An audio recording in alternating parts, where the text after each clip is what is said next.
Hallo zu einer Praxisfolge Reptil TV. Unser Thema heute ist die Terrarienbeschriftung. Es gibt zum einen hier so für mich als kleine Eselsbrücke habe ich so ein Schildchen in der Hand, beziehungsweise es gibt auch solche Schildchen, die man ans Terrarium außen hinkleben kann, wo dann alles wenig draufsteht. Generell geht es erstmal darum, macht es Sinn, dass ich mein Terrarium beschrifte? Ich würde sagen, ja, es macht Sinn. Auch wenn ihr im Prinzip der alleinige Pfleger seid, vielleicht habt ihr doch mal eine Urlaubsvertretung.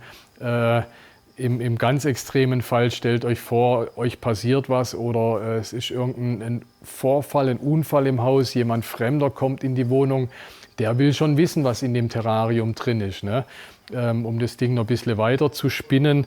Wenn ihr womöglich gefährliche oder giftige Tiere habt, dann ist natürlich ganz wichtig, dass das entsprechend deutlich beschriftet ist auf dem Terrarium, dass es sich um Gifttiere handelt. Also geht mal von dem Worst Case aus. Ihr seid es nicht, die an dem Terrarium hantieren. Ich meine, wenn für euch selber braucht ihr nicht draufschreiben, meinetwegen Königspython, die und die Farbe oder sowas. Ihr selber wisst es, wenn ihr nicht allzu viele Tiere habt, wisst ihr das. Aber wie gesagt, denkt dran, wenn andere kommen und das wissen wollen, dann ist das schon mal wichtig, ne? Also da haben wir schon mal die ersten zwei Punkte hier von dem Schildchen. Name, wissenschaftlicher Name, ne? Da könnt ihr jetzt zum Beispiel über Königspython Butter draufschreiben, wissenschaftlicher Name Python regius, schreibt das Alter drauf, gehört einfach dazu, weiß man ungefähr welche Größe, Geschlecht, auch eine Hilfe für euch selber in der Zucht vielleicht. Jetzt nicht unbedingt, wenn jemand Fremder kommt, ist das wahrscheinlich egal, ob Männchen oder Weibchen drin ist, aber es macht Sinn, wenn ihr es mit draufschreibt. Dann haben wir hier zwei interessante Punkte, letzte Häutung und letzte Fütterung. Wir schreiben es auf die Terrarien selber drauf oder auf die Boxen, ne? Da machen wir so ganze Litanei der Fütterungen drauf. Das glaube ich ist ganz wichtig, sowieso wenn ihr mehrere Tiere habt. Ihr könnt euch nicht merken, wenn ein Tier mal eine Fresspause gemacht habt. Ihr müsst wirklich, schreibt es auf das Terrarium drauf. Jetzt bei den Schildern, letzte Fütterung, könnt ihr nur eine draufschreiben. Müsst ihr das also immer wegwischen, neu draufschreiben.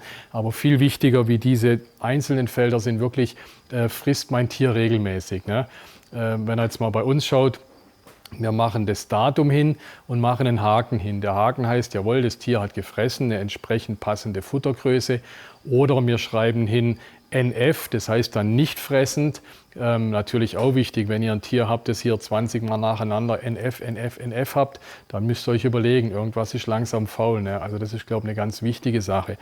Dann schreiben wir bei den Fütterungen auch die Häutungen dazu. Ich glaube, die Häutung ist generell relativ unwichtig. Ich habe manchmal Kunden, die fragen mich, ja, wann hat denn das Tier zuletzt gehäutet? Da denke ich mir immer, wieso wollt ihr denn das wissen? Das ist doch eigentlich relativ egal, das Tier häutet, wenn es häuten will. Die häuten sich ja auch nicht strikt alle 6 Wochen, sondern häuten sich mal alle 6 Wochen, mal alle 12 Wochen. Also die häuten, wenn sie müssen. Interessant ist es im Zusammenhang mit dem Füttern. Wir schreiben dann HTG drauf, das ist die Abkürzung für Häutung. In dem Fall wissen wir, okay, das Tier hat nicht gefressen wegen dieser Häutung, ne, weil da HTG steht und meinetwegen NF dazu. Das Tier hat nicht gefressen, weil es in der Häutung ist. Dann erklärt sich das, wieso es nicht gefressen hat. Wo es auch noch wichtig ist in der Zucht, es gibt ja diese bekannte Präovulationshäutung. Das heißt, wenn das Tier ovuliert, danach häutet sich es nochmal nach der Ovulation und jetzt im Falle von Königspython legt es ca. 30, 35 Tage später das Gelege ab. Diese Häutung ist natürlich auch wichtig, dass ich die notiere, damit ich weiß, okay, gehäutet 35 Tage später kommen die Eier, ne? Das ist ein wichtiger Punkt. Kann man zum Beispiel hier nicht statt letzte Häutung meinetwegen die Ovulationshäutung hier mit draufschreiben. Das ist wieder was für Züchter.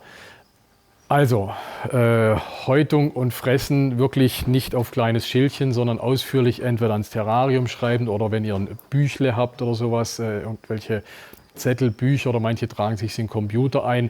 Ich glaube, die Fütterungen sind schon wirklich ein wichtiger Punkt, den ihr euch aufschreiben müsst.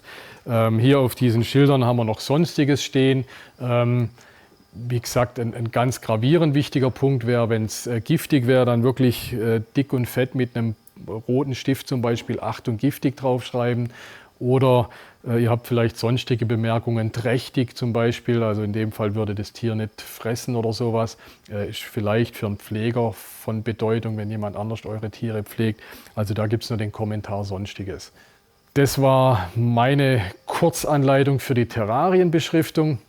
Wie gesagt, ich glaube, jeder, der mehr wie eine Schlange hat, da ist das dann relativ wichtig. Also macht es, gleich ein bisschen Disziplin, das sauber und ordentlich zu machen. Dann habt ihr es leichter und wie gesagt, ein Pfleger hat es leichter und im Worst Case jemand ganz Fremder, der in eure Wohnung kommt.